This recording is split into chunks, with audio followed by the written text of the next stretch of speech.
23 de agosto de 2022, gravando a primeira parte da aula Fundamentos da Técnica Psicanalítica 2. Então, já está no ar, pessoal, está sendo gravado. Deixa eu ver se eu pego aqui a imagem de vocês. Pronto, eu já peguei, já estão todos aqui. E vamos só conosco mesmo, vamos em frente. Fiquem à vontade para interromper na hora que vocês quiserem, dúvida que possa aparecer, algum comentário. Então, estamos no módulo 13. No próximo, no mês que vem, será o módulo 14, a ética psicanalítica. Ocasião em que aqueles que estão com os trabalhos em dia receberão um documento, habilitação de psicanalista, para começar a trabalhar paciente piloto. Opa! Aí, tá chegando a hora, hein? Pode diminuir a Tá dando um ansiedade. friozinho, tá Bora dando um correr atrás. friozinho no estômago. Bora correr atrás do prejuízo, hein, professor? Então, Fundamentos da Técnica Psicanalítica 2 já é um estágio mais avançado da Técnica Psicanalítica 1, que nós temos que agora estar trabalhando como é que se pratica a psicanálise. Esse é o objetivo.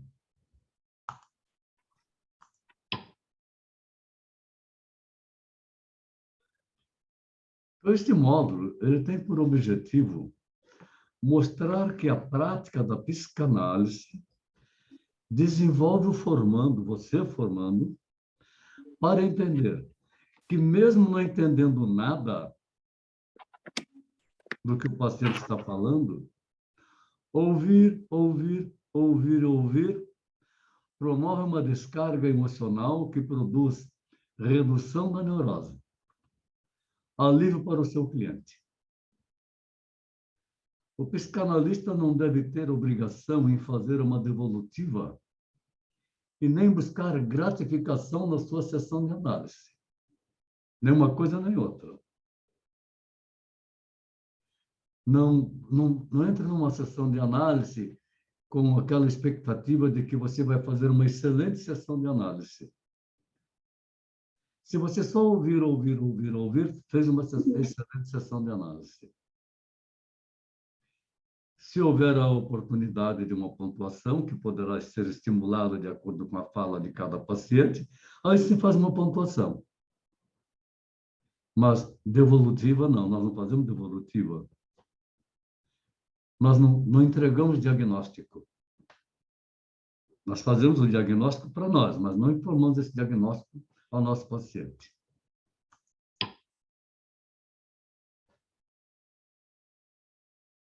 Nós temos que entender, dentro da técnica da psicanalítica, a principal característica de um psicanalista.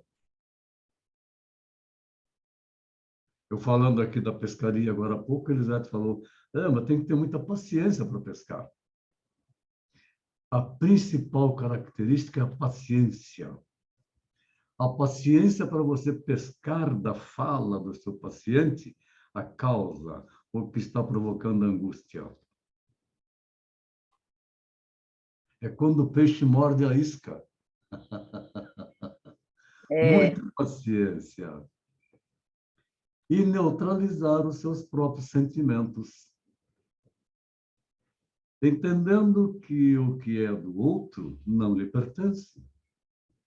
Sempre o que preconizamos, isto não me pertence.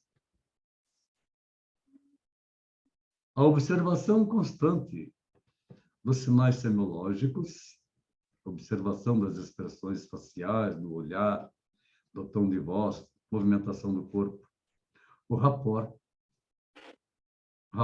sempre rapport, é que permitirá o desenrolar de uma sessão muito bem sucedida.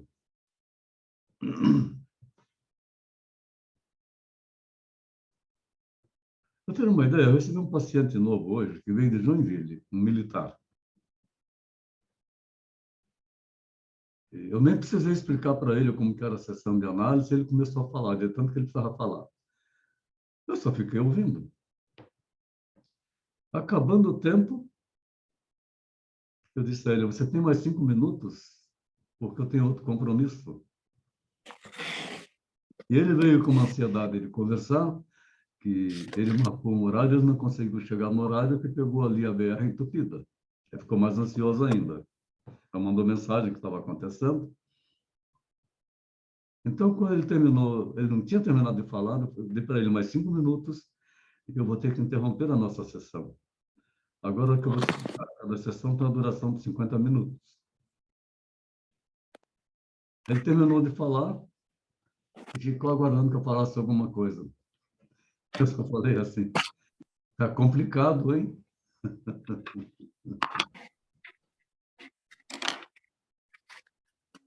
Então, se você quer sair dessa complicação, você precisa se harmonizar. Aqui na psicanálise, eu não vou dizer para você o que é que você deve fazer. Você que vai resolver isso. Se você conversa sobre o que você acabou de me contar aqui com seus amigos, vai chover um monte de palpites. Aqui não tem palpite. Não, então, não tem julgamento, não tem censura. Como você vem de Joinville, você passou esse sufoco todo, levou 2 horas e meia para chegar aqui, foi na clínica da Polícia Militar,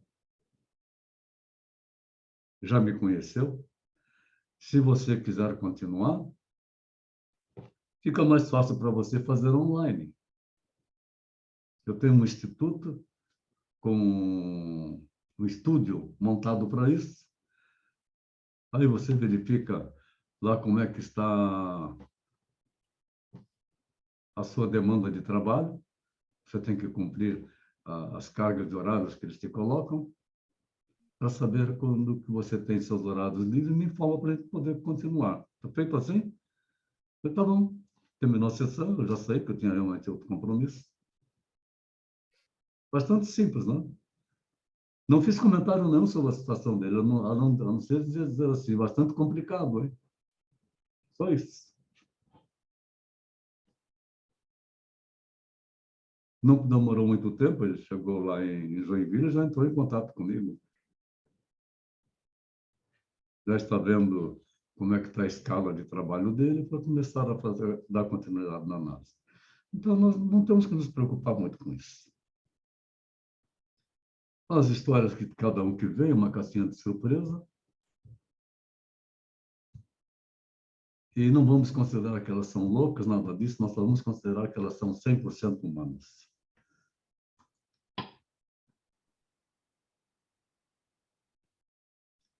A função sexual, ela existe desde o princípio da vida. Nós já batemos bastante nisso nos ensinamentos de Freud. Isso é logo após o nascimento e não a partir da puberdade. O período de desenvolvimento da sexualidade é longo e complexo, até chegar à sexualidade adulta, que às vezes também não está bem resolvida, onde as funções de reprodução e de obtenção de prazer podem estar associadas, tanto no homem como na mulher. Entre o desenvolvimento intelectual e o desenvolvimento afetivo, Freud deu uma descrição cronológica do desenvolvimento afetivo. O encadeamento das fases é progressivo, como nós ouvimos as fases do desenvolvimento da psicossexualidade. E cada uma das sucessivas etapas, fase oral, anal e fálica, deixa para trás de si traços que se organizam em estratos suscetíveis de acordo com o caso, de cristalizar pontos de fixação em direção dos quais convergem as eventuais regressões ulteriores. Então, numa sessão, o cliente, por si só, sem nós fazendo nada, ele regride automaticamente nas suas pulsões, nas suas lembranças. E todos nós herdamos um temperamento dos nossos pais e cristalizamos pontos de fixação que podem afetar a vida adulta. É a combinação de características congênitas que, consciente ou inconsciente, induzem nosso procedimento, segundo Freud. Então, nós temos o fleumático, temos o melancólico, o sanguíneo e o colérico. O colérico, ele é mais id, ele é fogo, ele é extrovertido. O sanguíneo, ele é forte, mas ele é um tanto racional e é emocional.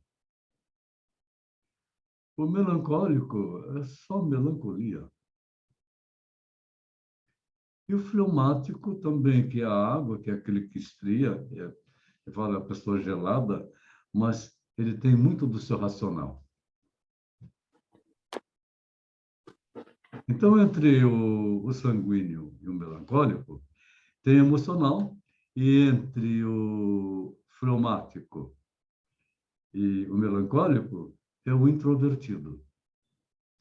Entre o fleumático e o colérico, o racional, porque o fleumático é racional, o colérico não. Entre o sanguíneo e o colérico, é o extrovertido. Ainda hoje, atendendo um executivo de alto nível, mesmo cara, muito competente, coach, um punhado de coisas, mas ele tem uma característica dele muito forte.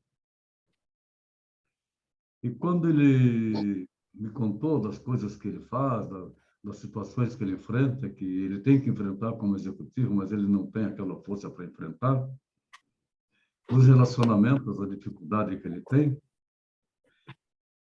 e como é um cara de um nível avançado e também um coach profissional, então eu disse a ele, mas tudo isso que está acontecendo com você é por causa do seu temperamento. Você já conhece seus temperamentos?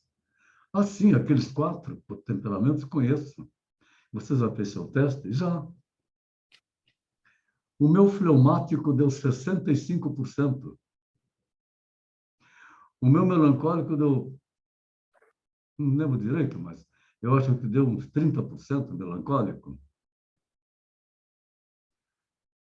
O meu colérico, 10%, uma coisa assim.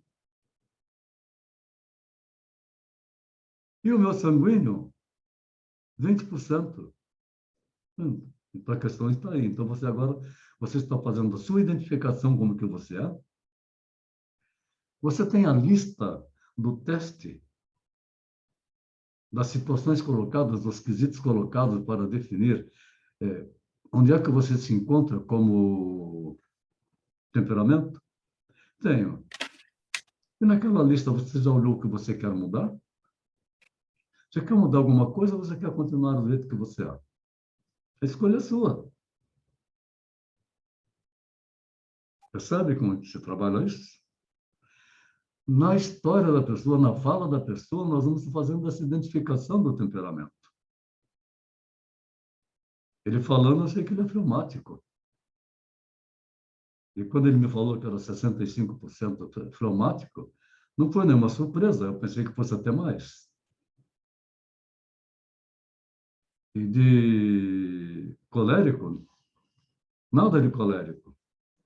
Então, a linguagem que eles falam é o medo. O colérico não tem medo. O sanguíneo tem um pouquinho de medo, mas não é medroso. O fleumático tem medo de tudo. Professor, existe até uma questão das pessoas acharem que a gente não muda isso, né? É um senso comum, assim, de que as pessoas até se orgulham do temperamento predominante e tudo mais, mas é um senso comum isso, né? Isso é porque a pessoa não evolui. É a pessoa que está dentro da Sim. síndrome, está na síndrome de Gabriela. Eu nasci assim, eu cresci assim, vou morrer assim. Ora, esta pessoa, ela está submissa a forças do inconsciente. É um ego fraco. Um ego fortalecido diz assim: eu quero ser isto e eu vou conseguir. Então, o senso comum é porque o senso comum não entende bulufas do que nós estamos falando, que é de levantar a pessoa, de cuidar da pessoa para que ela seja o que ela quer ser na vida. Não, e aí você vê uma pessoa com uma formação que impulsiona outras pessoas É. quase que se orgulhando de ser Aham. 65% colérico, Aí mas só entra no quem... conformismo, né? Entra no conformismo, vai para uma É, religião e diz assim: Deus isso. quis assim, Deus É, proverá. É colocando no e, traumático.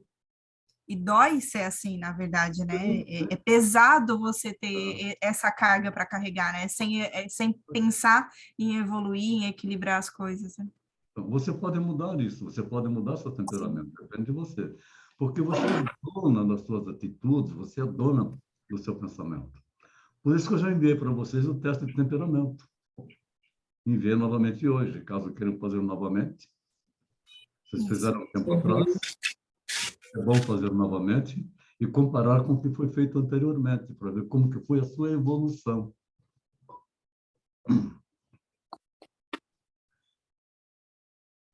Então, essas características, que é a combinação congênitas de consciente ou inconsciente, induzem, portanto, o nosso procedimento, o nosso jeito de ser. E isso afeta a nossa vida adulta. Quando nós estamos numa situação, chegamos num lugar que não conhecemos as pessoas, tem um grupo mais fleumático e um grupo mais colérico. O colérico fazendo festa, fazendo farra, o mais fleumático fica sentado só e não gostando do que está acontecendo com o que os outros estão fazendo.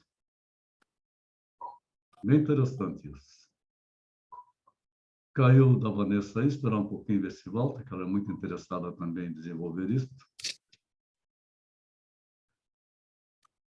Enquanto isso, Elisete, você quer fazer algum comentário do que nós falamos até agora?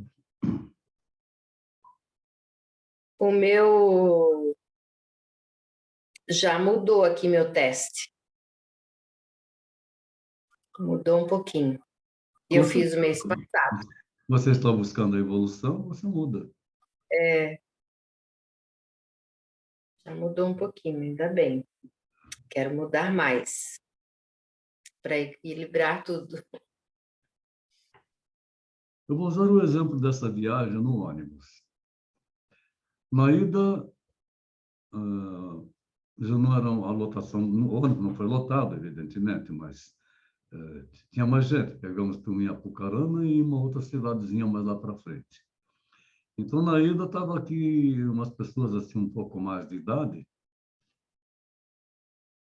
e embaixo no ônibus, bem confortável, poltronas boas, com a mesa, e fomos jogando truco.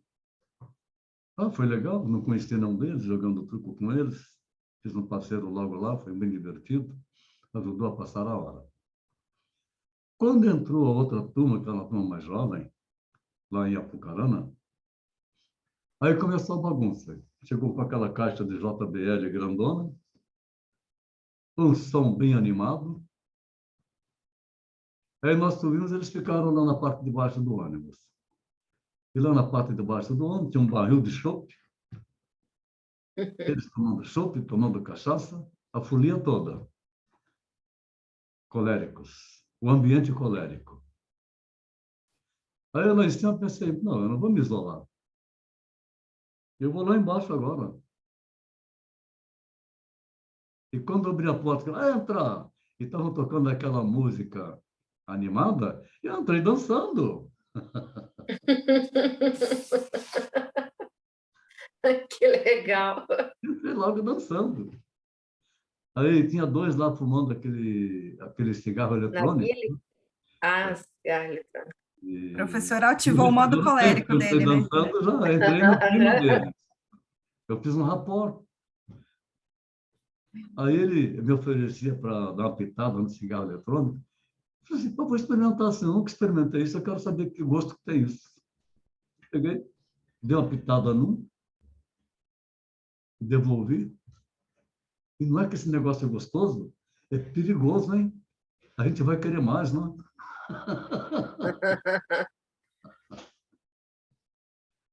Resultado, virou tudo uma brincadeira.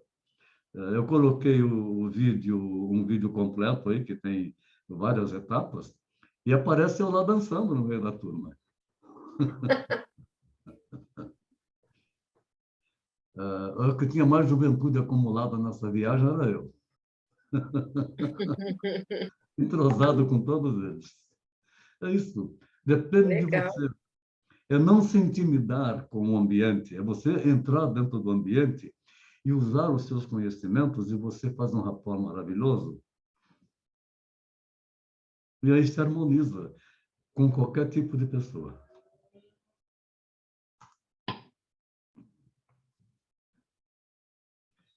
A questão de temperamento surgiu na Grécia, o estudo e a observação.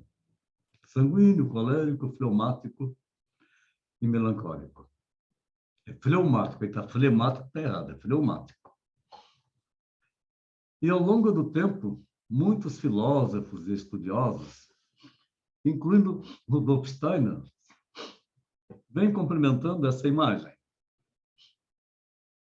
Os temperamentos são algumas características comuns a certos grupos de pessoas. Relacionamos aos 4 elementos da natureza: fogo, água e terra. Fogo, colérico. Ar, sanguíneo. Água, fleumático. Terra, melancólico.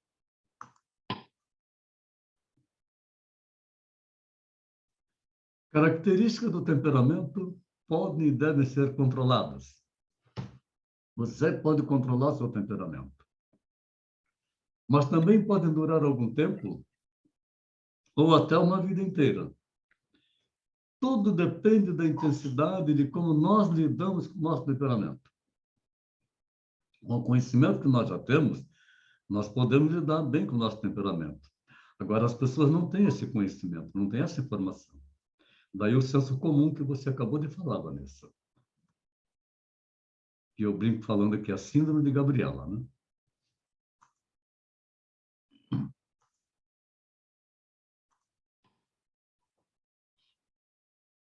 Então, vamos entender que o homem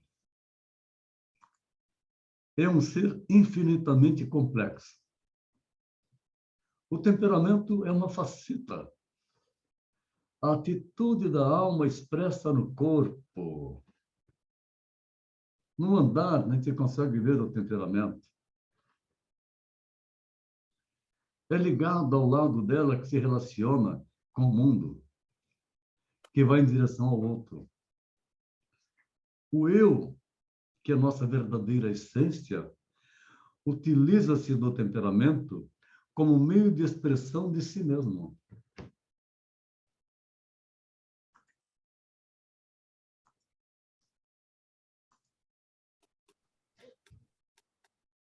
Temperamento é uma forma de compreensão entre as pessoas. E é nesse espaço que ele se dá, ou seja, no espaço essencialmente humano.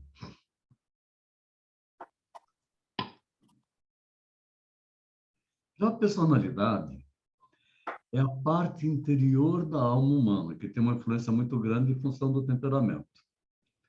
É a parte que se volta ao eu, ao ego. E a parte exterior é unida ao temperamento.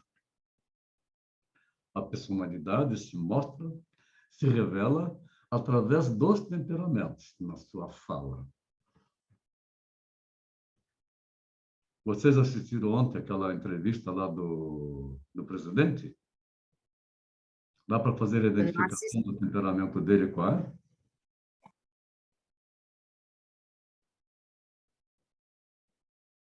Sanguíneo e colérico. Uhum. Bem assim. Já os entrevistadores estão no fleumático e no sanguíneo.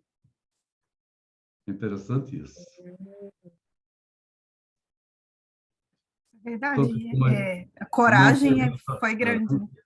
uma entrevista elaborada para destruir e não para construir. Que Uhum. coisa, não? Foi Nossa, muito criticada. eu assisti aquilo lá, eu fui até o final, falei, poxa vida, mas esse Bolsonaro tem que ter uma firmeza muito grande, porque isso não é entrevista, isso é um ataque. É, Foi só ataque. Que coisa, não? é. Então, como a vida da psique progride em níveis de um estado inicialmente egoísta para o altruísta, nós progredimos nesse sentido. Segundo a fase evolutiva do ser humano, os temperamentos dependem do estágio de desenvolvimento da personalidade. Então, observando o temperamento da pessoa e a personalidade, nós podemos ir trabalhando isto, buscando metáforas, buscando algumas historinhas ou uma pontuação para poder mexer nessa parte. Eles podem estar mais voltados para o ego ou mais a serviço do mundo. E a sua manifestação é diferente segundo essa relação de si para si ou de si para o outro. Assim, pouco ou nada tendo a ver com caráter ou moral, o temperamento é como o manto da individualidade. A finalidade de estudar o temperamento não deveria ser para encaixar as pessoas em um tipo definido, mas antes de compreender e saber discernir o que predomina na alma de uma pessoa para fins educacionais e terapêuticos.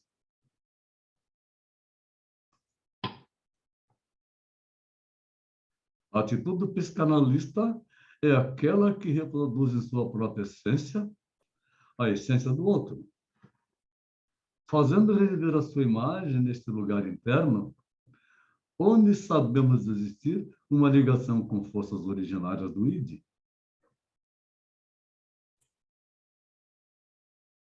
E não ter medo, não ficar apavorado, simplesmente deixar a coisa correr.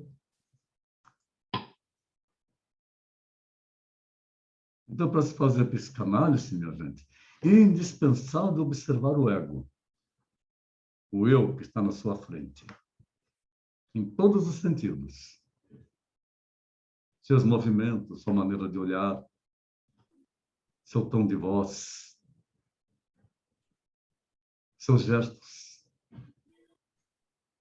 Então, quando na clínica estudamos alguém, nós usamos o ego, e nele todas as suas variadas formas de expressão, mantendo permanentemente ligada a atenção uniformemente flutuante, com 3 objetivos que serão processados na mente do analista. O primeiro objetivo, estabelecer as relações existentes entre o material produzido nas sessões e antecedentes inconscientes. O segundo, sintetizar os elementos inconscientes, cuidando também para que os fragmentos da história passada e presente, conscientes e inconscientes, sejam relacionados entre si, de maneira a dar uma ideia de continuidade e de coerência à vida do paciente. E o terceiro ponto, levantar o material a ser comunicado ao paciente tomado dos insights, como eu fiz hoje com esse rapaz que eu falei, que eu disse a ele que isso acontece com ele por causa do temperamento dele. Aí começamos a falar de temperamento. Ele se interessou muito porque ele quer trabalhar isso. Então, os insights alcançados, verificando, portanto, quão útil vai sendo o procedimento para o paciente.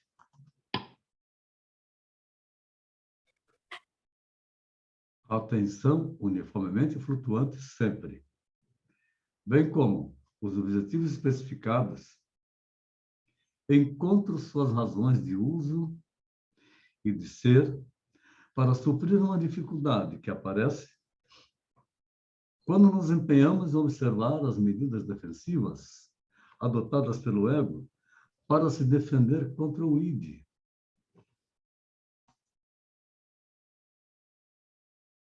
É o fato de transcorrerem todas dentro de um quadro à prova de descrição em cima de acontecimentos, pelo que só podemos contar com os efeitos, como o que sucede, por exemplo, nas lacunas minésicas, que só com muita atenção conseguimos detectar em relatos que até para o paciente parecem constituir-se de peças harmônicas e perfeitamente sequenciais.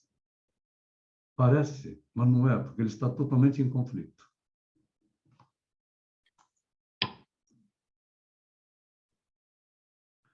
Foco no ego.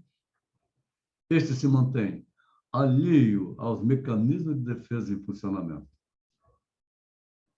Acontecendo, por exemplo, com o mecanismo de repressão, pois deles só nos damos conta quando nos apercebemos que, em meio a tudo, não há manifestação de uma ou de outra pulsão instintual perfeitamente compatível com o quadro geral buscando a gratificação, significando que tal pulsão teve negado a competente autorização para somar o ego.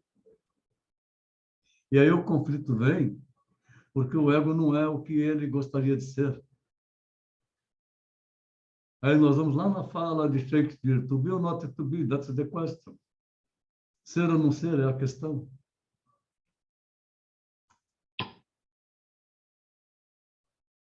Ante tal constatação, ficaremos com poucos ou quase nada à disposição, vez que todo o processamento referente à supressão imposta não nos será trazido no meio do material levantado. Muita coisa não surge, não temos que ficar preocupados com isso, elas irão surgir. É bom que se observe que acontece o mesmo com toda e qualquer medida defensiva. São defesas do ego. Nós precisamos furar esse ego para que ele possa soltar o seu conteúdo. Então, essas defesas, medidas defensivas adotadas pelo ego, que definida, vai ser posta em uso sob um formato silencioso, valendo isso, inclusive, para o paciente, que pode, quando muito, dar-se conta de uma outra manifestação completamente secundária de processos defensivos. Processos defensivos inconscientes. Mecanismos de defesa. Quando se consegue reativar os quadros de conflitos, a calmaria obtida em consequência das inibições constitui o pano de fundo dos quadros da neurose. Percebe? Quando consegue reativar os quadros de conflitos. Entra numa calmaria. Inibindo no pano de fundo os quadros da neurose. E aí diminui a força da neurose. Assim, nos interessa são os conflitos. Por neles se encontrar as raízes dos sintomas. Então, todo sintoma que ele está apresentando é por causa dos conflitos. A origem desses conflitos. Por mais doidos que possam ser. Das motivações, dos sonhos, dos xistes, das parapraxias. Pelo que um tratamento bem-sucedido dependerá da real identificação dos tais conflitos que se apresentam continuamente entre os derivados do id e do ego.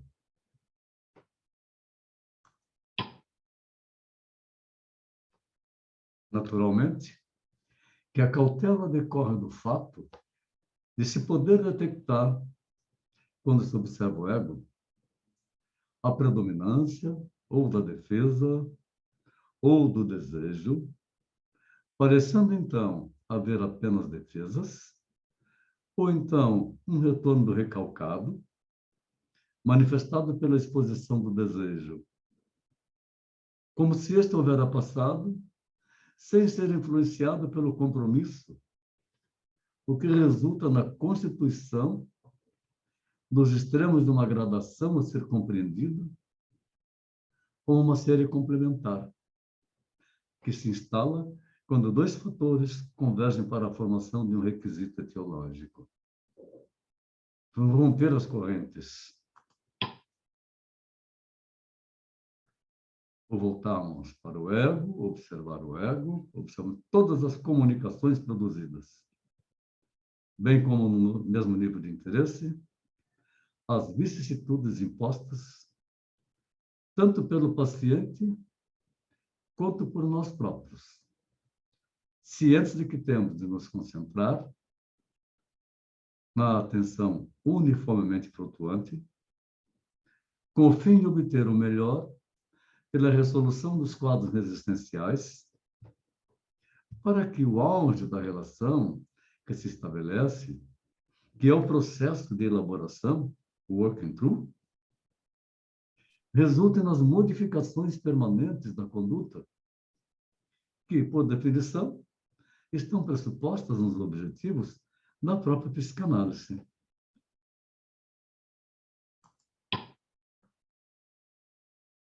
Conflitos, resistências inibidoras de insights, são sistemas defensivos, mecanismo de defesa, temas de economia do ego, que trata de verdadeiros equipamentos que, no transcurso da vida, são instalados, resolvendo de uma forma patológica a problemática decorrente da incidência de conflitos de toda origem.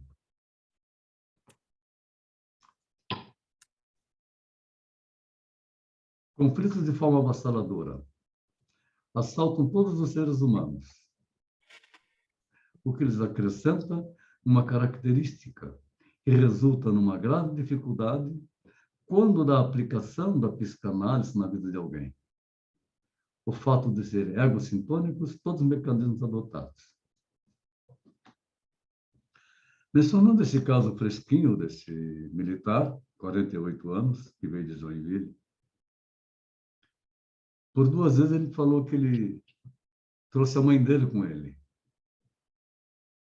Eu vi isso, eu sei que isso está me dizendo alguma coisa,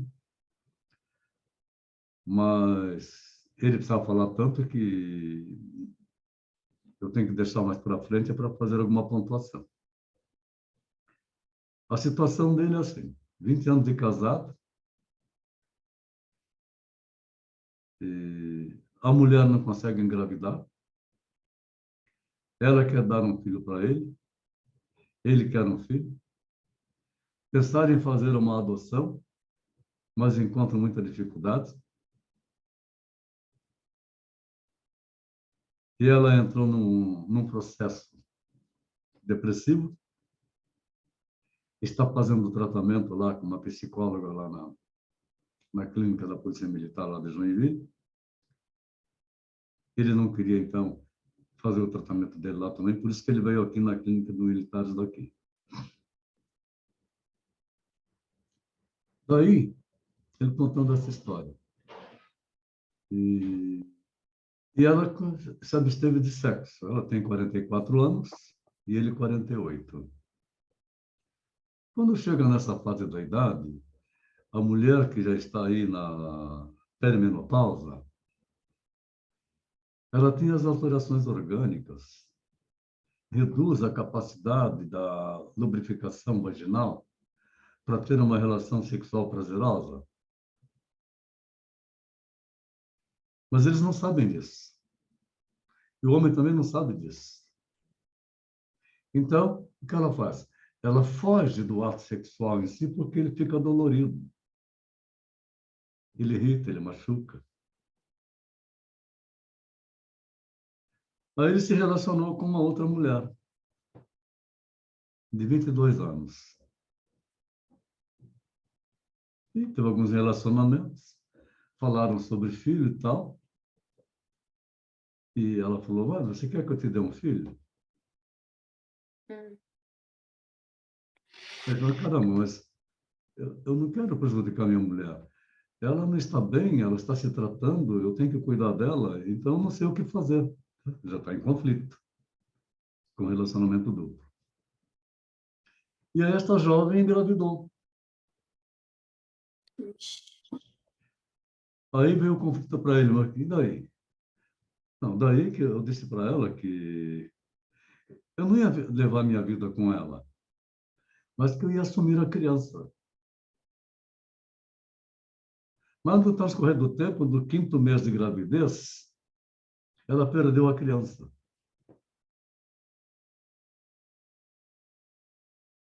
E aí ele não sabe que caminho que ele toma. Ele quer cuidar da mulher dele, mas também quer cuidar desta jovem que ele transou com ela, que ele engravidou e que ela perdeu o bebê. Então, isso resulta uma grave dificuldade para a psicanálise trabalhar na vida de alguém. Porque eles são egocintônicos, todos os mecanismos adotados. Então, imagina, o conflito está interno. Por isso que quando ele terminou de falar, eu falei, complicado, hein?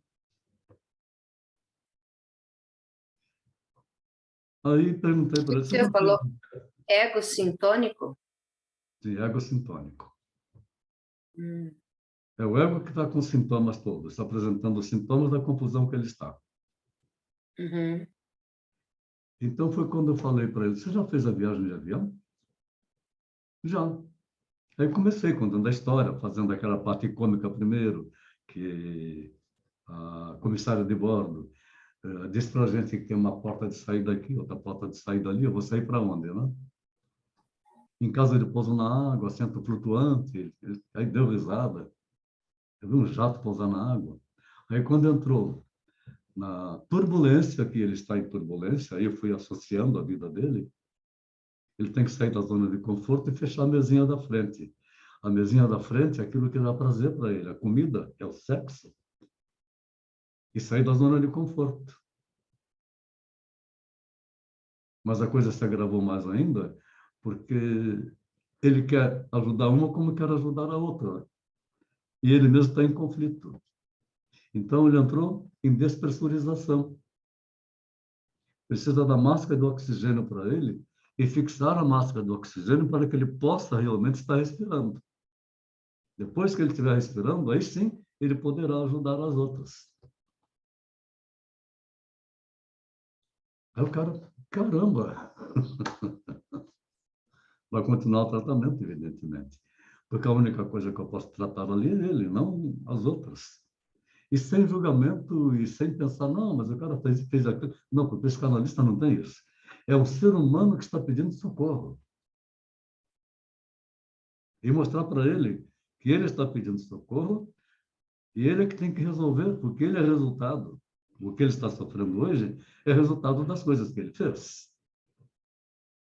Mas ele tem como resolver isso, para ele resolver a vida dele. E é só ele que vai dar essa solução, não somos nós. Então, o id, ego e superego, lá do comecinho das nossas aulas. O id e o superego não são diretamente acessíveis, por isso que nós temos que estar focado no ego. Deseja-se, por meio da psicanálise, conhecer essas vicissitudes impostas aos instintos e as consequências na conformação final do ego, que se apresenta ao psicanalista.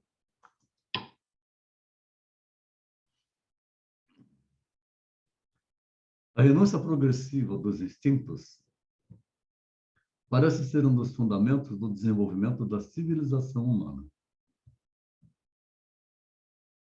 Então, a renúncia progressiva dos instintos parece ser um dos fundamentos do desenvolvimento da civilização humana. O que nós vamos entender isso? A evolução do ser humano, ele tem que ir renunciando aos seus instintos naturais, às pulsões do id.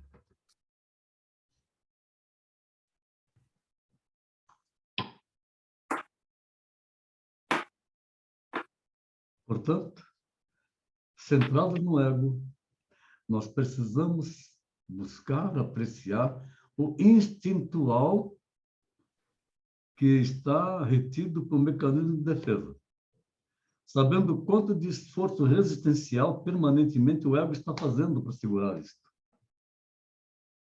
para que não transitem pelo seu território os representantes do ID,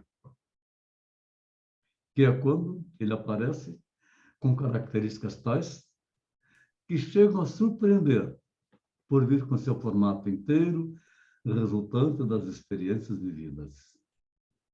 Daí que estudar bem os temperamentos, muito importante para que a gente possa observar isto. Como conversando com este executivo hoje, em que o temperamento dele é fleumático. Então, o mecanismo de defesa do ego, a repressão do ego sobre os instintos dele é muito forte. E por isso ele está em conflito, entenderam? Ele não consegue se realizar. Ele tem medo de dar um passo para frente.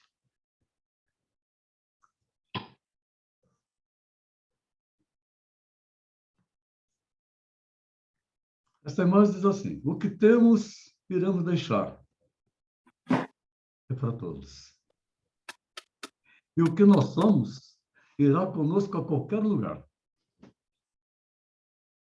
Até ir no Pantanal. Aí o barquinho. Aí ele diz, esse cara sou eu. É.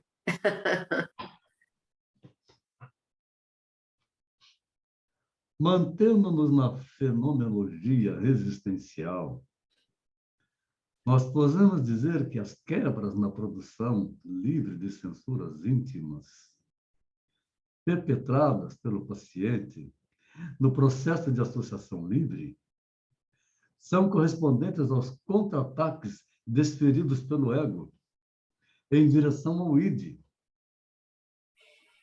o que então nos leva à análise das resistências, ou seja, a busca da compreensão dos conteúdos instintuais que começam a ser expostos.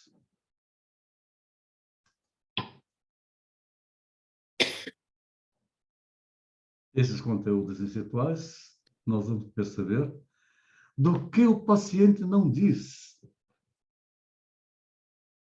do que não sabe, que na realidade não quer saber, dos sentidos que distorce, das figuras de linguagem que se socorrem, das expressões faciais e posturais, das modulações de voz que emprega, e assim por diante. Tudo aquilo que ele está manifestando, nós vamos observar.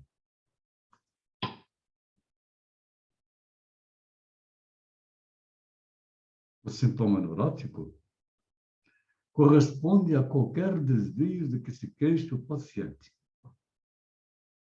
Todos os freudianos concordam que o sintoma neurótico resulta de uma formação psíquica que vamos encontrar inalienavelmente associada ao retorno daquilo que está recalcado, sob o formato de formação de compromisso, formação reativa e formação substitutiva.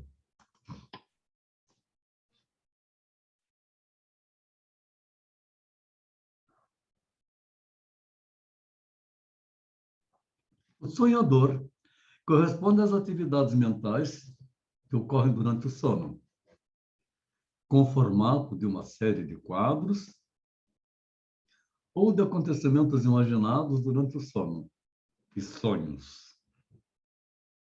É um fenômeno em que se encontra ausente o ego no sonho, estando desligado o ego, estando desligado o sistema motor. Freud, quando formulou a doutrina dos sonhos, partiu do pressuposto que dita haver nos sonhos uns significados psicológicos que se pode alcançar pela interpretação. A importância de estudar um pouco mais também a interpretação dos sonhos, os símbolos, os sinais. Aí vem a semiologia junto, tudo isso que nós estudamos até agora, que vai conseguindo formar uma visão psicanalítica. O sonho, sobre a possibilidade de, em função de um afã de interpretá-los, distancia-se o analista do presente, perdendo o contato com a atualidade. Então, não temos que ter um afã de interpretar os sonhos. Vamos ouvir os sonhos e depois a gente vai pensando sobre ele de acordo com a pessoa. Se recomenda que o analista mantenha-se sempre tão cônscio da superfície da mente do paciente, em condições de identificar que complexos e resistências se encontram ativos na ocasião em que a reação consciente pode lhe orientar o comportamento. Os xistes, o sucesso de um gracejo reside no ouvido de quem o escuta, nunca na língua de quem o faz. O motivo que força a produção de xistes inocentes é, não sem frequência, uma ambiciosa vontade de mostrar a própria inteligência, de se exibir, um instinto que pode ser comparado ao exibicionismo no campo sexual.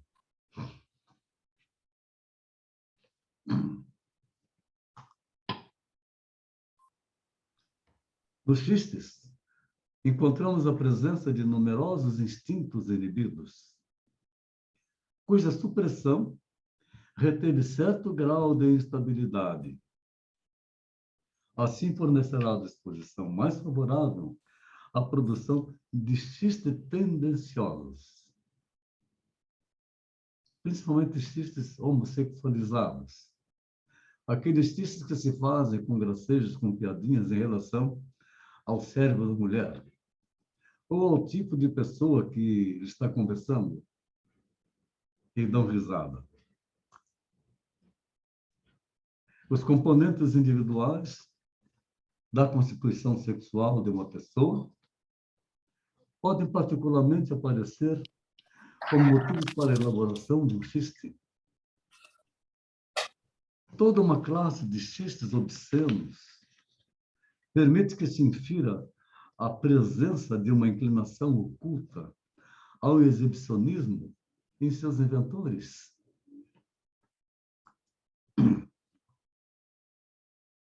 Xistes tendenciosos, agressivos, têm melhor sorte com pessoas em cuja sexualidade é demonstrado um processo componente sádico mais ou menos inibido na vida real.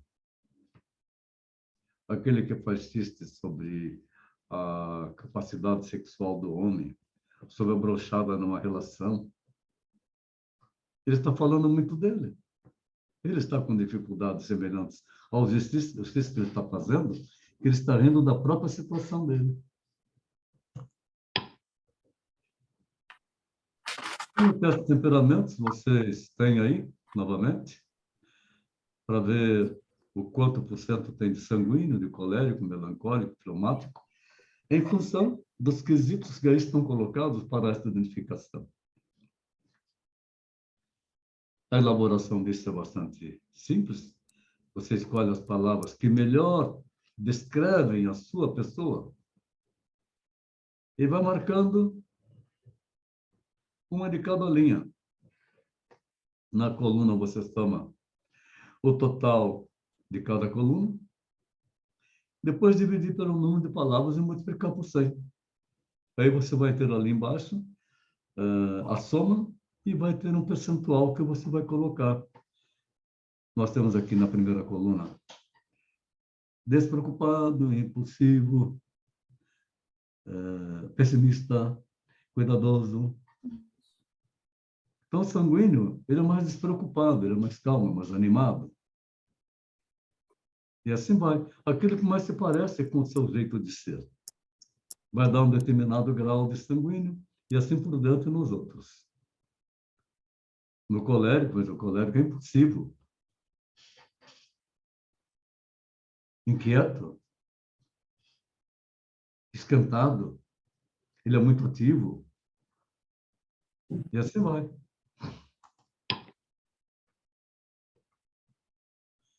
Já o ato falho. Opa, escapou. Foi sem querer, querendo do Chaves.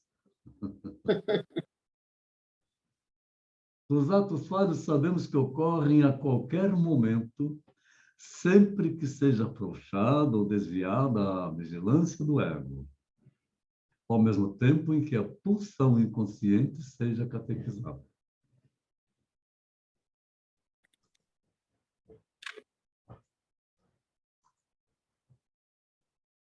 Outra forma de se dizer a mesma coisa sobre a parapraxia será um ato falho em decorrência da interveniência de um desejo ou de um conflito ou de uma sequência de pensamentos.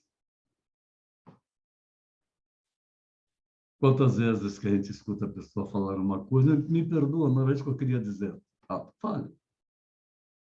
Parapraxia.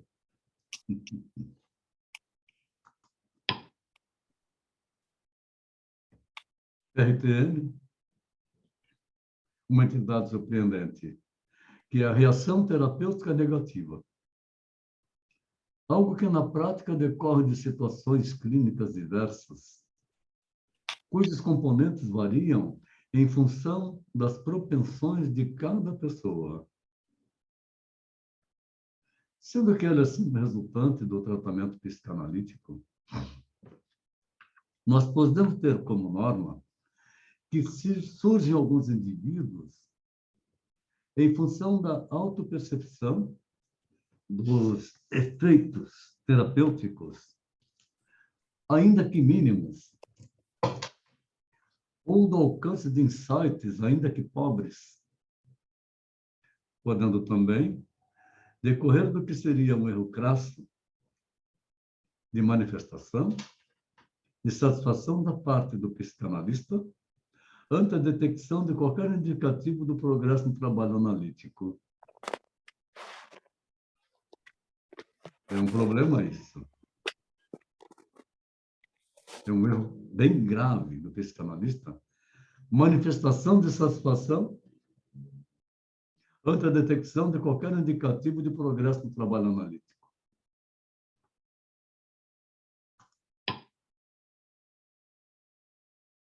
Act out, entidade com toque de teatralidade, quer dizer, está atuando e não mostrando a sua realidade.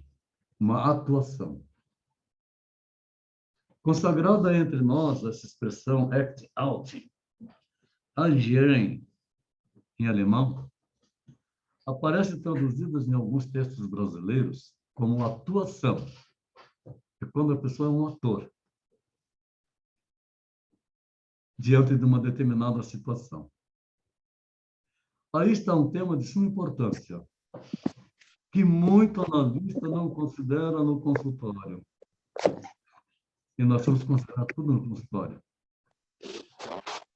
Atitude que, inevitavelmente, nos leva a frente.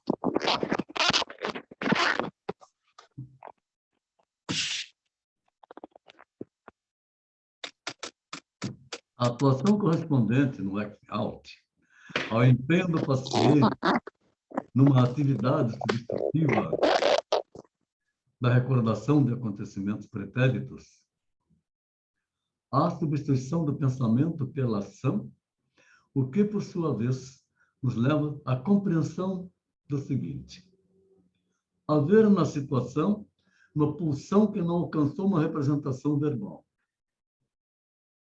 Haver na pulsão tanta catexia que inviabiliza sua descarga via expressão verbal.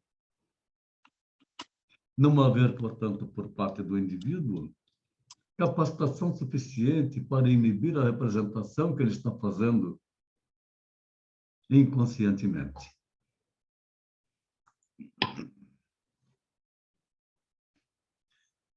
No act out, o neurótico, as defesas continuam a atuar, porque as angústias e os sentimentos de culpa desenvolvidos na infância, continuam funcionando.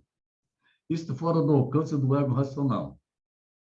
Mas essas angústias e sentimentos de culpa desenvolvidos também, transcorrendo da sua vida adulta, a permanência na crença na iminência de um perigo que não esteja evidentemente presente, nada mais é que uma reedição da defesa estabelecida na infância sob a influência da angústia. Uma angústia que, tendo levado à defesa, acabou por tornar-se inconsciente, juntamente com as pulsões censuráveis, não participando assim do desenvolvimento do restante do ego e nem recebendo correções antes de experiências futuras.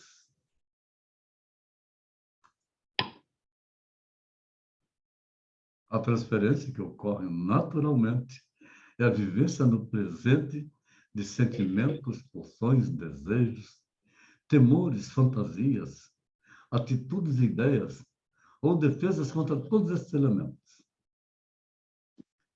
A pessoa que origina as reações transferenciais, ela foi altamente significativa ao tempo da infância de alguém. A transferência acontece na análise, nos neuróticos, nos psicóticos também, mas também nos rígidos, que são os normais.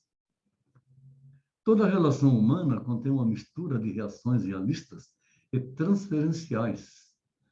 É só observarmos encontros com pessoas quanta transferência que é feita simultaneamente. Em grupos de pessoas, quanta transferência está sendo realizada. Para que a reação seja considerada transferencial, há de possuir duas características. Deve ser uma repetição do passado e deve ser inadequada.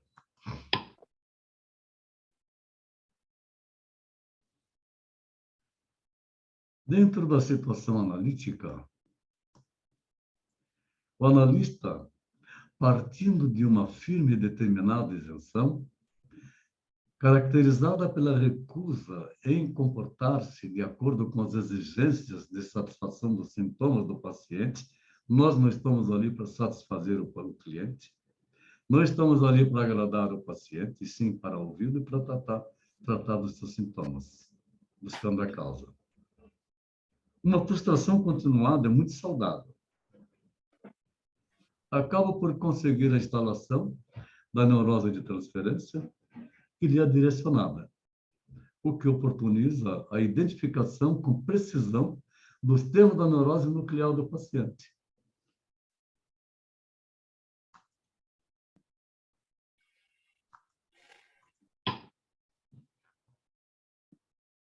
A contratransferência é o conjunto das reações inconscientes do analista. Quando nós reagimos pelo relato de um paciente, referidas à pessoa analisando, particularmente a transferência que ele está passando para nós. Precisamos praticar essa neutralidade absoluta. Não podemos nos afetar com as transferências que ele nos faz. A primeira constatação, em se tratando de contratransferência, refere-se à conotação de perturbação, que sobressai na definição, mesmo porque tudo gira em torno de reações que, sendo inconscientes, ampliam e fortalecem ainda mais a compreensão da extensão dos danos que tais atitudes emocionais da parte do analista podem desencadear. Vanessa caiu de novo.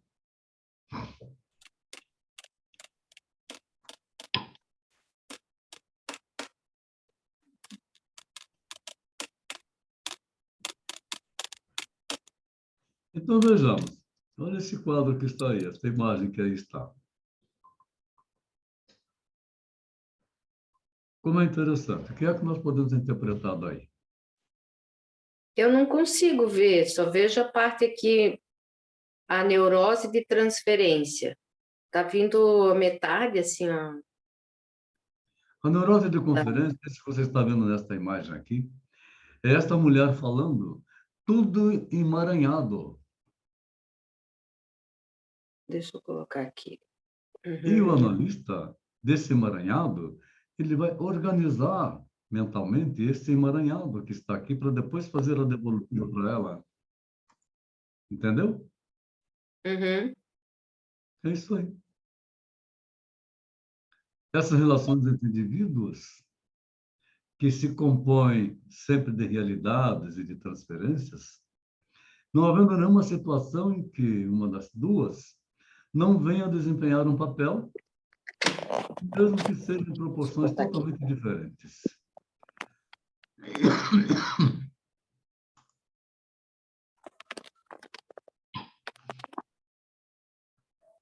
O indivíduo é tanto neurótico quanto maior seja a proporção do seu passado infantil, as suas transferências no presente.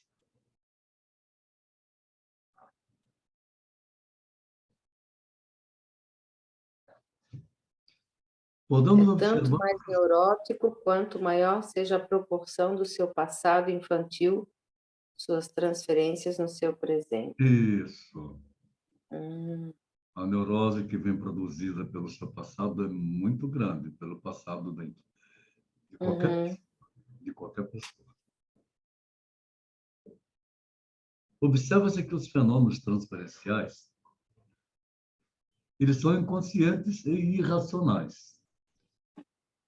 Ou seja, inapropriados no que se refere à situação presente, além de serem tenazes e, às vezes, ambivalentes.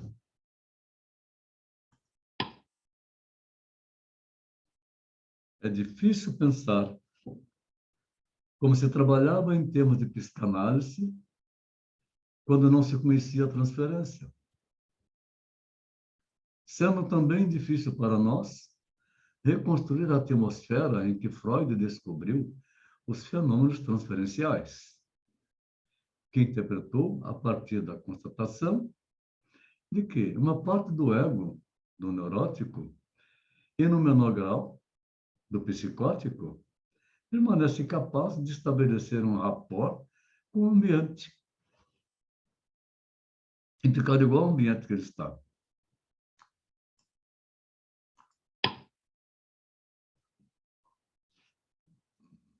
Ao tempo de Freud, o médico ocupava uma posição de autoridade. Vocês viram bem no filme Freud Além da Alma, né? Alguns médicos ainda têm essa postura hoje de autoridade.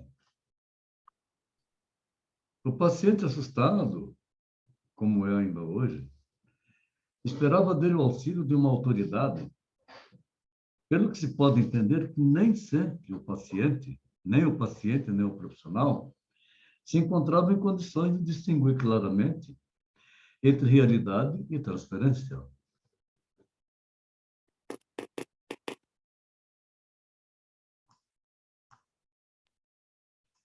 Há um tempo atrás, acho que foi na turma 5, se não me falha a memória, veio no curso de uma cidade um pouco distante daqui, um médico cirurgião bariátrico, e ele apresenta um quadro psicótico obsessivo. Segundo ele é o homem mais rico da cidade, por herança do pai. Quando nós fizemos aquele exercício, pensa numa casa, a casa dele é uma mansão, pela descrição dele. Fuma compulsivamente. Obsessivo pelos ciúmes, porque ele disse que a esposa dele, uma mulher 15 anos mais nova, e que ela trai ele com um ajudante de pedreiro.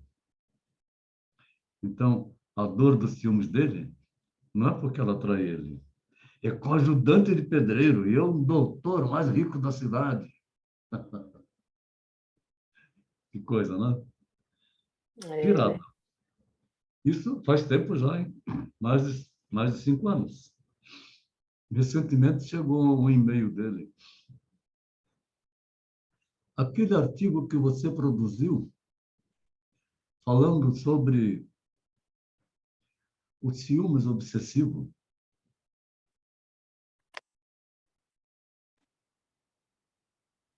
aí eu olhei e falei, Léo, tá, me lembro de você. Você é o cirurgião bariátrico, perfeitamente. Procurei o artigo e mandei um artigo. Aí ele me respondeu, esse aqui é bom, mas não é aquele que você me enviou. Então, quando ele não foi específico, eu tenho mais de 500 artigos publicados, eu tenho que procurar para poder enviar para ele. Mas eu já entendi logo a obsessão dele com os ciúmes. Continua com a mesma situação. Então, passei uma mensagem para ele, olha, seria interessante a gente marcar uma hora para uma conversa. Ele falou, sim, eu quero conversar com você. Eu falei, pois bem, a situação hoje é o seguinte, hoje, com a evolução, o atendimento é feito online, tem um estudo, ele manda um link, você precisa estar num lugar privado para você conversar, e nós vamos fazer, portanto, uma sessão. A consulta hoje custa R$ 200. Em caso de tratamento, nós podemos negociar um pacote. Vamos, né, que esse dinheiro para ele não é nada. Pelo que ele conta da riqueza dele, que ele mostra, quer mostrar o que é, o que ele não é. Mas, na realidade, ele apresenta um quadro psicótico. Então, com isso, aí ele não deu a resposta. Aí coloquei aqui esse quadro para a gente brincar um pouquinho, né? Que você diz assim, doutor, eu estou com falta de ar. E aí o médico responde, e daí? Aqui está com falta de leite, falta de médico, falta de medicamento, falta de verdade, falta isso, falta aquilo, aqui está uma fartura.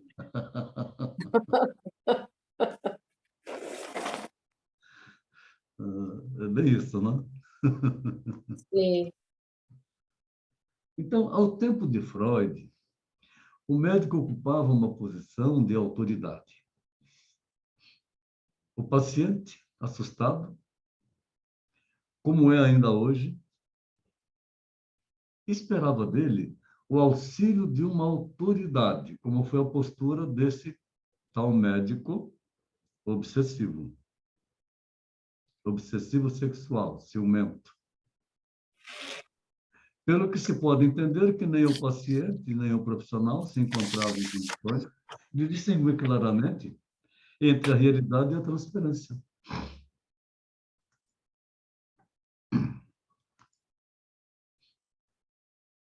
A inclinação para a transferência é uma disposição generalizada entre os seres humanos.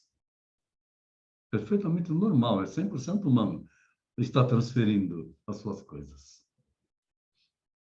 Já a neurose de transferência é uma reedição, uma nova versão dos conflitos infantis dentro de uma situação analítica, tendo o analista como objeto. Então, ele transfere a sua neurose de transferência para o analista.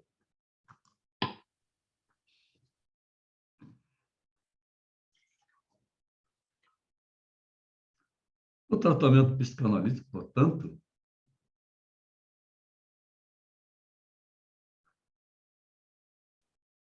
ele pode ensejar a gênese da neurose de transferência, um tratamento formulado com um formato de algo como um ritual e organizado em cima de fatores tais como associação livre, coach, um local à prova de perturbações, um número pré-estabelecido de sessões, medidas que acabam por ser fomentadoras do desenvolvimento da neurose de transferência.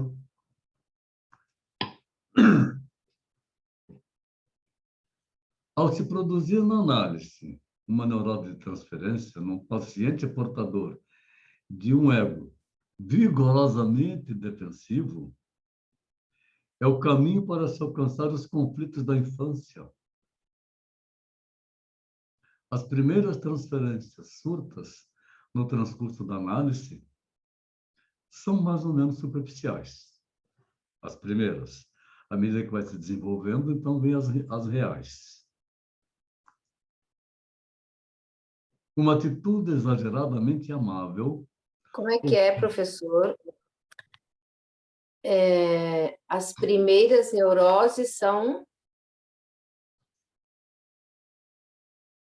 As primeiras transferências As primeiras transferências, tá? que surgem no transcurso da análise são mais ou menos superficiais. Ah, tá. Não são as mais profundas, tá? Uhum. As pessoas não se abrem no começo. Isto porque o ego dele está cheio de mecanismos de defesas. Sim. Ele quer se mostrar bonito, ele quer se mostrar equilibrado, ele não é equilibrado. Ficou Uhum. claro? Daí, depois, conforme for vinculando, né? Isso, vai estabelecendo a aliança Vai, terapêutica, aí sim isso. começa a aparecer as verdadeiras Sim. neuroses transferentes. Uhum. Então, uma atitude exageradamente amável ou exageradamente brusca, ou em alguns casos assim sarcástica, nos passará apenas a ideia que se trata de uma defesa de uma disposição contrária.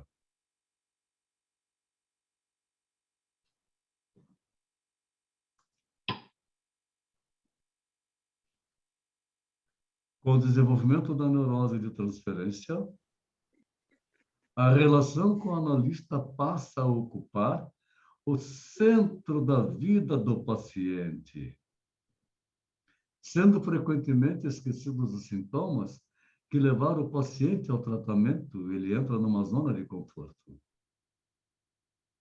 Assim, quase tudo que acontece na vida do paciente acaba por convergir, de uma forma ou de outra, na direção do analista.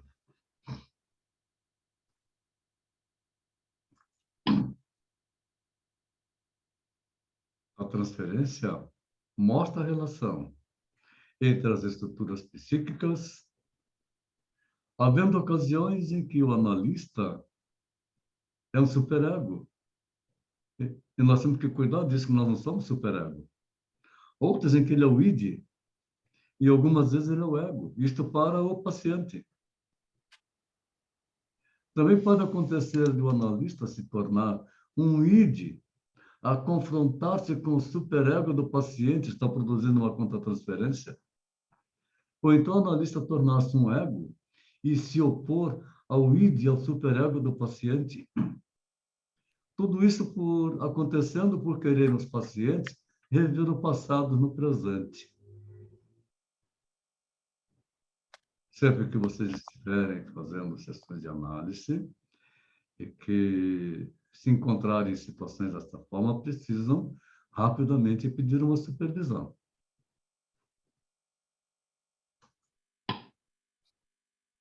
Obrigado, minha gente, pela participação no aprendizado de hoje. Continuamos na quinta-feira, não é na terça-feira, não. Hoje é terça. Quinta-feira, dia 25, 19 horas e 500. Não, 19 horas e 50. Fechado? Eu vou interromper o compartilhamento. Fico à disposição para a colocação, observações de vocês. Eu ia até perguntar, professor, a respeito da contratransferência, né? Que no começo isso pode acontecer. Então, sempre que isso acontecer e a gente perceber, a gente já imediatamente solicita supervisão para conversar sobre o assunto e tudo, para não continuar atendendo, né, o paciente com essa relação de contratransferência, né? Sim, sempre que você entender que Percebo. você está fazendo uma contratransferência, você precisa se acalmar e não fazer nada. Deixa transcorrer a sessão e entre em contato com o seu supervisor para você falar o que está acontecendo. Para você poder trabalhar isso com você. Entendi. Legal? Quando... Pode falar, Elisete. Não, pode continuar. Não, era outro assunto já. Ah, então tá. Quando que nós podemos ser o superego? Como é que é? Quando, na contratransferência ali, o senhor diz assim, tem que tomar cuidado para não ser o superego Isso. ou Para você ser tomar o cuidado para id. você não ser o superego, é para você não colocar seus valores na sessão de análise. Ah, tá. E o Você não id? fazer julgamento. Isso, entrar em Nem se julgamento, né? expressar. Você tem que ir totalmente neutro. Só escuta e tudo bem. Aham. E O seu quando que eu posso superego, ser o id? isso. O seu superego internamente vai dizer, mas que absurdo que esse cara está fazendo. Uhum. O superego está falando isso. E Então, não se quando que dá eu posso ser o id? neutralidade para não fazer essa transferência do superego. Uhum. Porque ali o senhor disse assim, ó, para não ser o id, não ser o superego e não ser o ego, Uhum. né? O superego para eu não colocar minhas crenças. O id, quando que eu posso ser o id? Queria um exemplo, assim. O ID é você É, desenvolver um desejo pelo paciente. ah, sim. E o ego? É você querer mostrar a sua personalidade ao paciente. Ah, sim, entendi. Isso é uma luta interna que a gente tem que fazer, sabe? Para poder praticar a neutralidade. Uhum, Um paciente que estava ausente há 10 anos, ele volta ao meu consultório, um homem de 57 anos, está com dificuldade no seu relacionamento, que já são, sei lá quantos relacionamentos ele já teve, e a relação sexual está complicada, então ele fica no canto dele, e no canto dele ele procura entrar em sites sexuais para se masturbar. Nessa masturbação desenvolve desejos inconscientes homossexualizados. E aí ele enfia uma cenoura no ânus, ele enfia um pepino no ânus, se masturbando para alcançar o gozo. Está numa neurose terrivelmente desequilibrada. E para ele falar isso para alguém, depois que ele conta isso para mim, ele tirou do ombro dele, ou de dentro dele, um peso enorme, uhum. porque não encontrou nenhuma reação. Quando eu disse é 100% humano, aí ele relaxou, começou a trabalhar as coisas que ele precisaria fazer e acabou se harmonizando com o relacionamento dele. Já não está mais enfiando nada no ânus e nem se masturbando, porque conseguiu se harmonizar com a mulher dele. Então, partiram para uma relação sexual equilibrada. Eu tive o caso de um outro de 45 anos que chegava a se masturbar com uma garrafinha de água mineral. Imagina o tamanho daquilo. Por problemas sexuais com a esposa. Bem complicado, não? Mas a gente não pode se espantar com essas coisas, não. Então, eu falo abertamente assim, para não se espantar, porque essas coisas vêm. Aí, dentro de nós, se não estamos preparados para a neutralidade, nossa, mas que absurdo! Como é que ficou o ânus desse cara? Não nos pertence, não vou perguntar como é que ficou, não me interessa saber. Ele está precisando contar isso aí e botar isso para fora. E aí ele volta para a vida normal dele. Sem crítica, sem nenhuma censura, nenhum julgamento. E quando termina de contar, ele quer que você fale alguma coisa 100% humano. Segundo Freud, o homem ele é bissexual. Então, 100% humano. Porque você que escolhe o que você quer fazer com você. Desmonta, né? Aí você estabelece uma aliança terapêutica, e aí começa a sair as coisas íntimas dele. E já para contar isso é um esforço muito grande, que o cara até chora. Porque o superego dele está castigando ele. Ele não está resolvendo também as suas pulsões sexuais, porque com isso ele faz a masturbação. São loucuras do ser humano.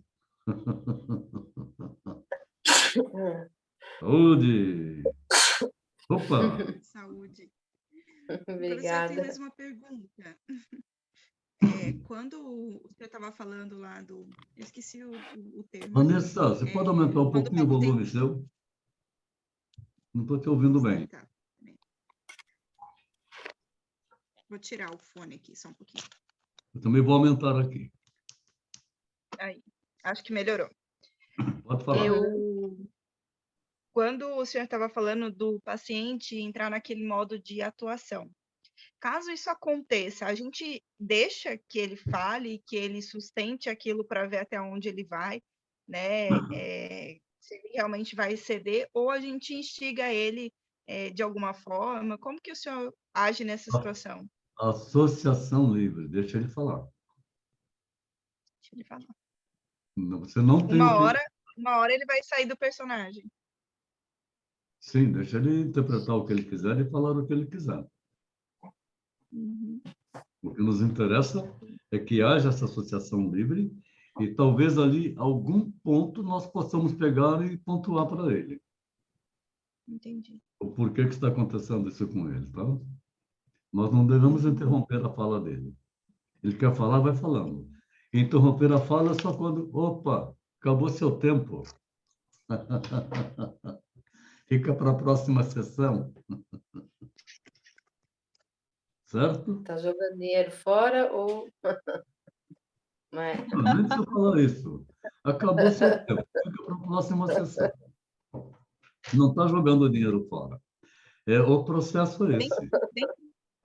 Dentro desse processo da pessoa entrar nesse modo de atuação, pode ser identificado algum tipo de patologia clínica nisso, assim, de precisar Pode ser. Aí no caminhar? transcorrer das sessões vai aparecer. Pode Vai aparecer, né? né? Por isso que nós não Se temos ele um conseguir prazo. sustentar muito isso, é um problema, né? Não existe um prazo para um tratamento. E a gente não deve se angustiar com isso. Como eu já falei para vocês, que eu tenho paciente comigo há 12 anos. Uhum. E muita coisa se repete. E que ela já tem consciência de que é aquilo que está provocando nela, mas aquilo vem tão forte que ela não consegue conter. Entendi. Entendeu? Ficou claro? Ficou. Algo mais? Que eu anotei aqui foram isso. Foi isso mesmo. Deixa eu ver mais o que eu... Que eu anotei foram essas duas, assim, que eu fiquei bastante dúvida.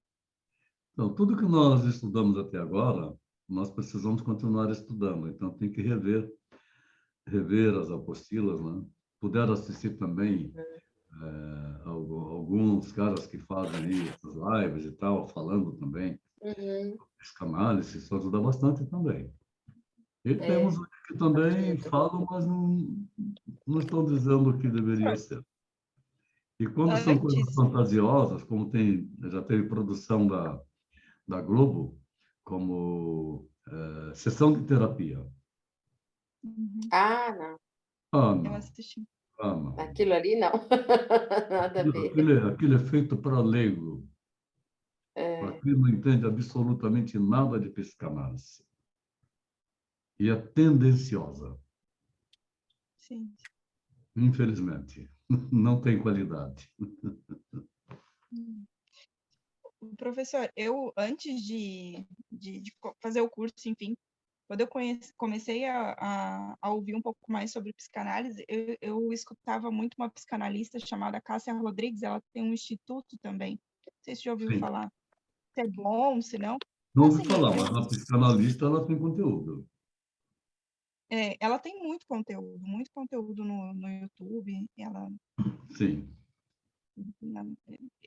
E é antigo, pelo menos, né? Então, eu assisti antes, né? Eu assisti alguma É. coisa dela. Então, se precisar pesquisar alguma coisa dela, é válido. Escutar o que ela fala, sim, é válido, com certeza.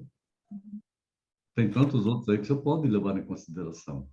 Mas aí você tem que analisar a fala, Uhum. para ver se realmente está dentro desse contexto que nós estamos estudando. Sim. E tem alguns psicanalistas por aí que eles não têm uma formação em psicanálise. Eles fizeram desses cursinhos online aí, EAD pronto, de 6 meses,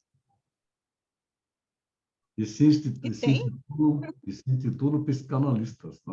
Já falei para vocês, quantos que já me procuraram querendo ser credenciado no instituto? Não tem nem senso. Que, pô, como é que eu vou chegar numa entidade e eu quero me credenciar na entidade se a entidade não tem o meu conhecimento do que eu sou e eu não tenho relação nenhuma com a entidade? Como é que eu vou ser credenciado por ela? Sim. Não tem como. Não. Então, são pessoas que não têm um senso crítico próprio, né? E não foi um só, não. Vários me procuraram querendo se credenciar no nosso instituto. Mas pode se credenciar, sim. Vamos fazer o curso de psicanálise conosco?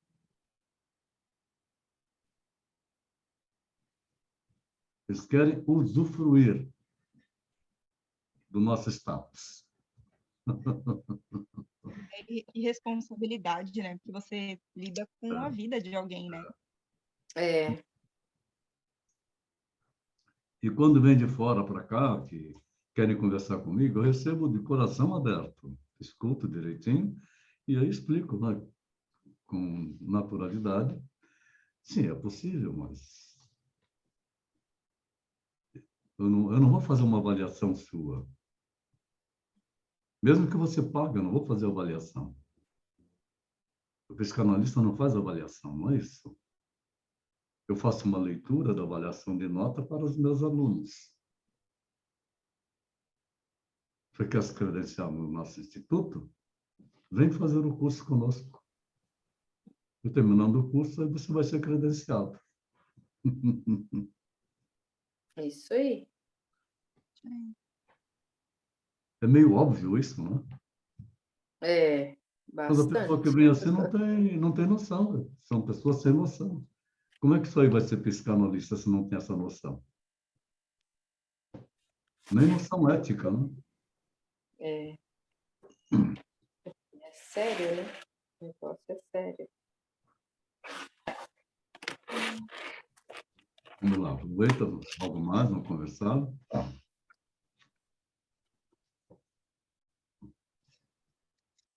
Eu fiquei com uma dúvida ali. Os rígidos, os psicóticos e os... Quem são os rígidos?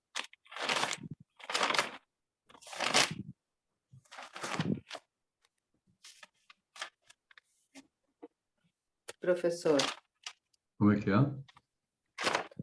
o senhor falou ali nos psicóticos, nos neuróticos e nos rígidos. Os ídolos somos nós, pessoas normais. Nós não somos neuróticos? Eu acho que eu sou. Também somos neuróticos, mas nós somos rígidos. Ah, é?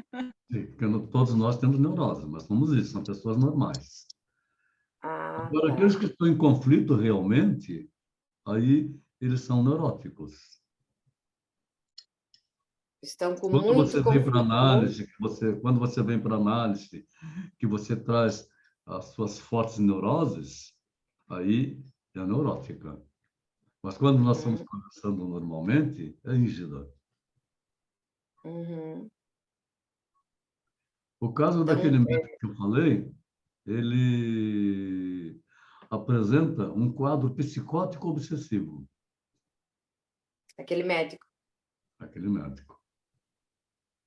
Mas o ego dele é narcísico, Uhum. então ele não consegue identificar isso. E é tão narcísico que ele não veio para fazer análise. E ele estudava, ele fazia o curso? Ele assistiu uma aula e não aguentou o tranco.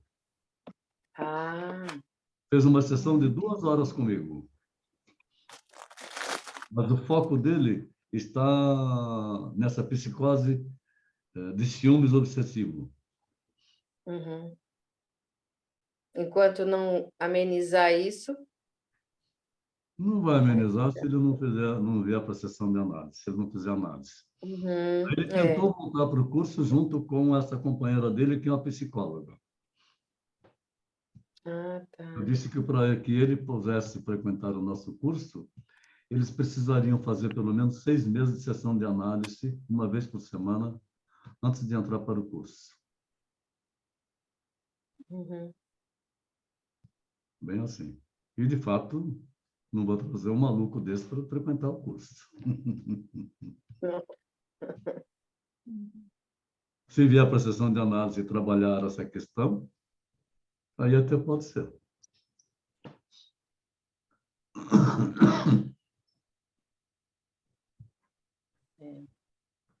Nós não sabemos o que está dentro de cada pessoa, tá? Nem imaginamos. E também nem devemos imaginar. Por isso que eu digo, cada sessão é uma caixa de surpresa que se abre.